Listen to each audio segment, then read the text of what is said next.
Papagamit na sa atin agad ni Kuya Ever para ma-impression ride yung Ninja 1000. Upright yung position ko dito. Lakas din, ang damba ng stock. Ganda ng display. Sa inyo guys, kamusta? Agile? Power? Lakas? Medyo may delay lang. Pero lakas sa sipa. Auto flip quick shifter nga pala to. Ba't ako nagka-clutch? Ay, kakagamit lang natin ng 750 SRS. Iba talaga quick shifter na Kawasaki. Ang lambot, ang smooth. Pero smooth din yun guys. Don't let, pero smooth yung 750 SRS. Pero nagamit ko yun, nakala ko same na sila ng smoothness nito.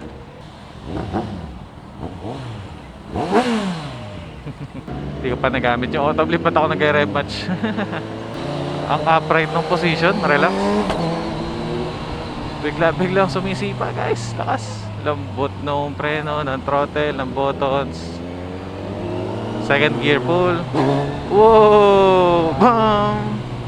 Umaga dun Lakas din guys. Huwag nating isipin na nasanay ka na sa nakarimap. Nasanay ka sa mas malakas na bike. Iba pa rin yung karakteristik ng bawat bike Saka basta 1,000 is 1,000. Lakas talaga guys. May lula din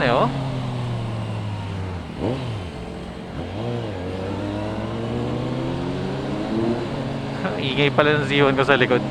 Ito, kamusta sa inyo yung tunog neto guys?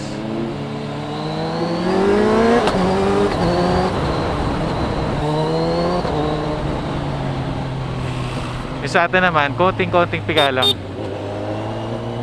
Ang lakas ng power. Yung nararamdaman ko rito, may delay lang ng millisecond.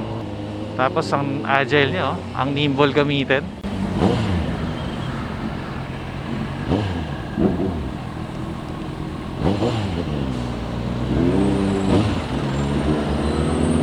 Kala ko ba mahal ang gas? Ba't ang dami sasakyan? Dahil para bumabiyahe guys. Enjoy ni Kuya Ever yung tunog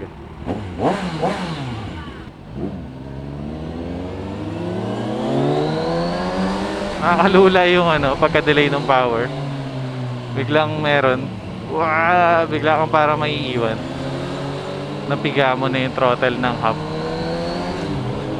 Kung hindi mo siya ma-hub throttle, masasabi mong lakas doon naka-remap.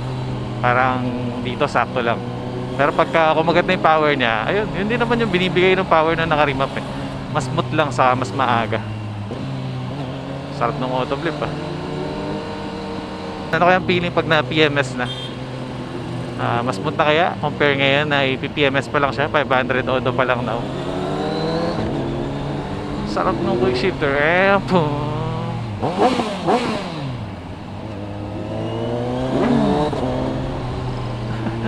Ang crunchy nung tunog ng Z1 sa likod, rinig na rinig compare dito sa exhaust na nakakabit ngayon. Kamusta inyo yung POV na sa Ninja 1000 guys? Ganda ba? Agile overtaking Ako ingat.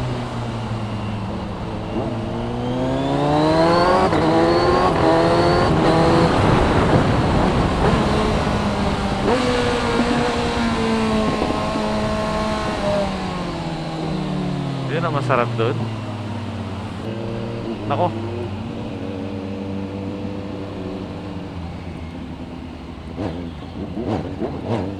Laki pa ng delay kita. Tapos mamaya ulit feeling natin sa expressway. Kaya naman mabigat pero kaya naman, hindi naman sobra. Pero dahil magaan yung Z1 ko, ramdam ko na mas mabigat to. Tapos nakakatuwa. Tuwid na tuwid ako doon sa motor Hindi ko pa na-try mag-tuck. Sarap gamitin. Nakaka-imagine ko, sarap nga net sa long ride. Tahimik pala? Tahimik? Ingay din. Baka naano ko lang sa ingay. Sa pabo kasi. Sa power. Nasasapawan. Ramdam mo yung response na naka-remap? Oo. Ang aga Dito sabi ko, pagka hindi ko na half throttle, wala yung power Play Oo. Morning. Nakita ko ni Madam sa racetrack nun Nakita niya ako sa racetrack nun. Anong Mm. Parang laruan na lang sa'yo. Lambot nga rin, yun din napansin ko sa ano mo. Sa akin natitigas ng mga controller, pindutin eh, no? Sa'yo lambot eh. Ito yung dalawang bike na dala natin. Ito yung Ninja 1000. Tutuloy natin yung ride impression mamaya pa uwi after ma-PMS. At kung may mapipil ba ako na konting difference. Yung change lock ni Kuya Ever, dapat pa-adjust din siguro. Medyo nakalaylay siya ngayon. Side by side, no? Igsi nung Z1 yung sinakyan ko. Liit, ano? Kamusta pala? Maggumaan ba? Medyo gumaan yung Z1. Ano, na-imagine mo paano pag binigla mo din? Kasi binibigla ko kaso delay eh. Na ano ako, nagugulta ko puli na. Lakas din. Pero naman tingnan pala pag nasa yung sinasabi ni Boss J na Umaandar. maganda ng tingnan pag nakatalikod. Oh, parang kotse. Eh wala, di mo napanood yung impression ko sa vlog. Di ko pa ina-upload eh. Hinihintay na kasi yung 750 SRS review.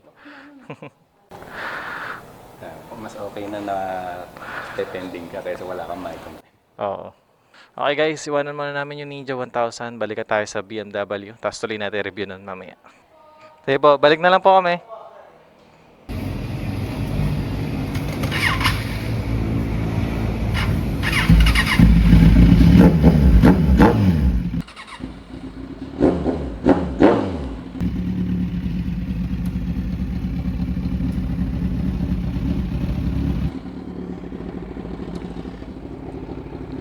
Angkas ngayon sa atin si Kuya Ever. Kakapit daw siya sa atin. Ay, bag pala. Kamusta sa inyo guys? After na Ninja 1000, Z1 ulit.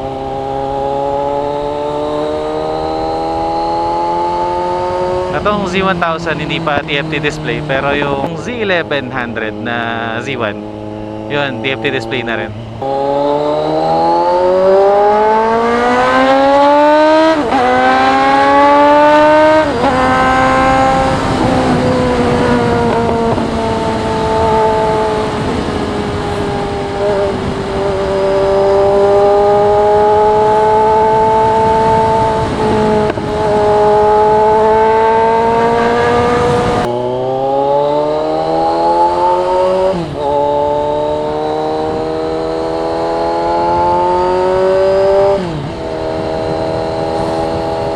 Hindi ako nakapagsalita doon, ang init. Saka nag-focus muna tayo sa traffic.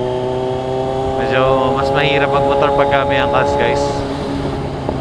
Siyempre yung pagpepreno, eh, no? Hindi ka basta-basta makakapag-brake or makakapag-change lane. Ginigrip ko yung tangke ko para kahit mag-brake ako, hindi bagsak lahat sa braso ko yung bigat ng angkas.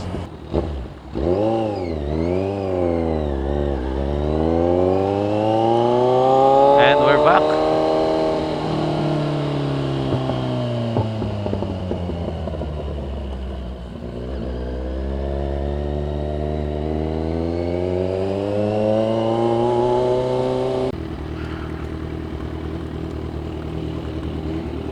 Mas ano pala talaga pag nakayakap. Mas kailangan. Hindi ka kakabahan. Ah.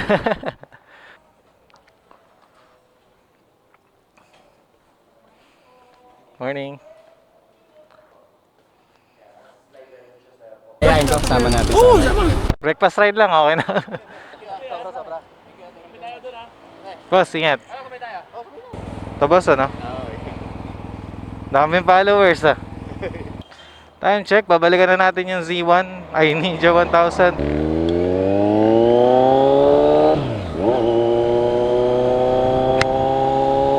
Alright, let's go.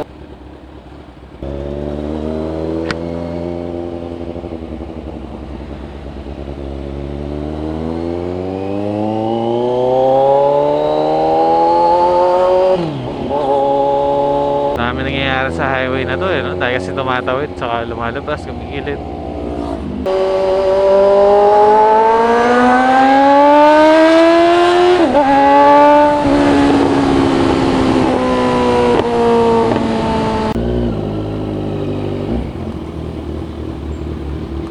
How much?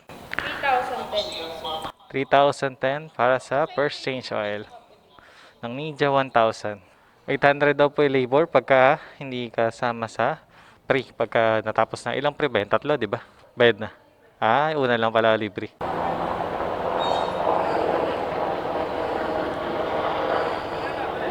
Bagong Z1100. quick shift, cruise control, ABS, horizontal backlink, Kawasaki, IBS, economical riding, smartphone connectivity, electronic bulbs, IMU, assist and slipper clutch, Kawasaki traction control, power modes. Puno ang technology. 199cc. Alright, testing natin itong Ninja 1000 ulit. Relax position, upright. Tapos, try natin yung mataas yung windscreen naman. Yeah. Kaya para mamaya sa expressway, di tayo harap.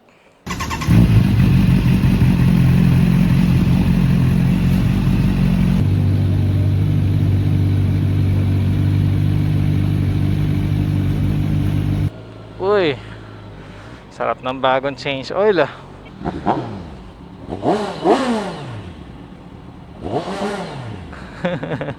Pogi ng siwa natin ah. At si Kuya Ever, tuwa rin panikara dito sa bike niya. Matama yung tuhod ko sa slider. Naka road mode tayo. Tayo feeling sa bike. Oh! Oh! Nakakatuwa eh. Para ako nakaganon, dalawang kamay, ang cute. Tapos mas mataas tayo, mas mataas upuan sa feeling. Kasi nga upright. Smooth. Mas less vibration. Wow, sarap. Rear brake medyo malalim, pero meron. Parang napaka-pino na itong Ninja 1000. Well, yes, ganun talaga pagbago.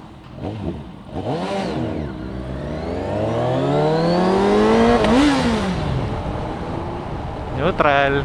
Buwan natin ibabalik. Tagal ko naka-neutral. Bilis ng takbo ng bike yung free wheel. First gear. Pero pag medyo mabilis pa tayo, second gear ang sungkit. Pataas dapat. Sarap.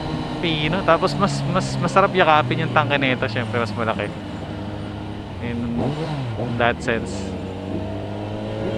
Kasi no, sa pagsingit-singit, kaya-kaya oh. Makakalusot. Pwede ingat-ingat lang din. Pero kaya, smooth lang. Na-imagine ko nga yung angkas dito. Hindi masyadong susubsub sa inyo kasi hindi masyadong nakasubsub tong bike. Tapos ang lambot ng upuan nun guys. At yes, sa rider, mas malambot din yung upuan nito compared sa Z1000. Baka may tatawid.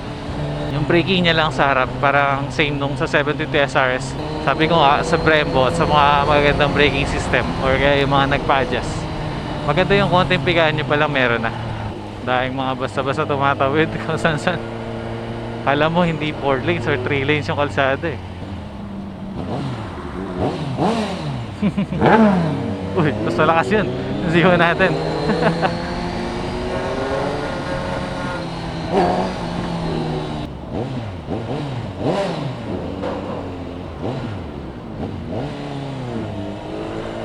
Dali naman eh. Akala nyo siguro natin dahil malaki, baka mahirap i-wave-wave.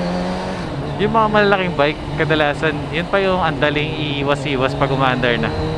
Well, sa parking lang talaga, mahirap siya, no? Mabigat.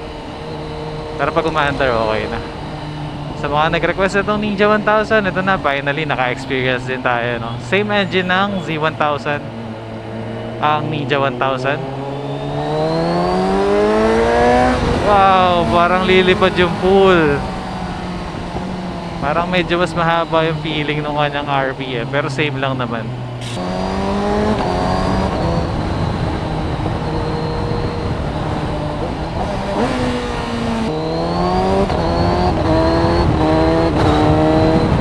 Parang kay Tenara, medyo nag-hesitate yung quick shifter niya pagka di same ng ibang buwelong ginagawa natin. Sarap na may ganitong windshield. Yung auto flip nagdala guys, sobrang panalo. Suspension, yung talbog sakto lang. Sarap. Try ko dito yung wheelie pa akati unahan ng konti. Pero medyo mahirap na guys. Kasi dito naka-remap, di ati kabisado yung bike. Saka iba yung tune neto kahit same engine sa Z1. Saka mas mabigat. Pero mapaangat lang natin yung konti yung gulong sa unahan. Pwede natin yung try. Umaangat din ba ang Ninja 1000? Tingnan nga natin.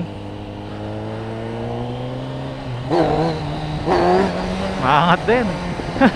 Yung traction control lang gumagana. Naka-road mode kasi.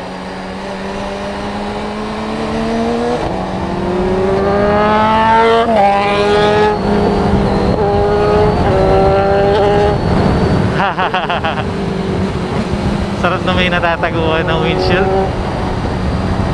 Sarap.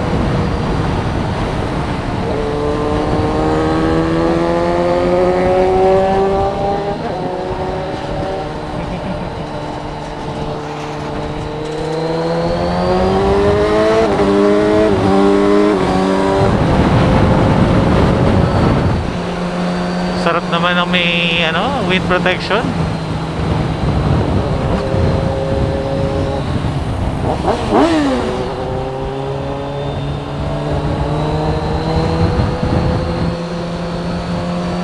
Ang cute. Relax yung paa natin pero yung katawan natin nakatak. Parang isa 750, parang isa 675 SR. Ang relax ng position. Pwede naman tayo tumikayad sa peg pero ramdam mo na relax eh.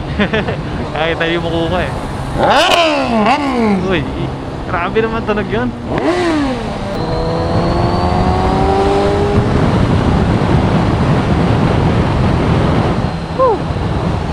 Ilang ating mixing. At yan po ang ating mixing impression ride dito sa Ninja 1000. Napaka-agile. Wow. Wow.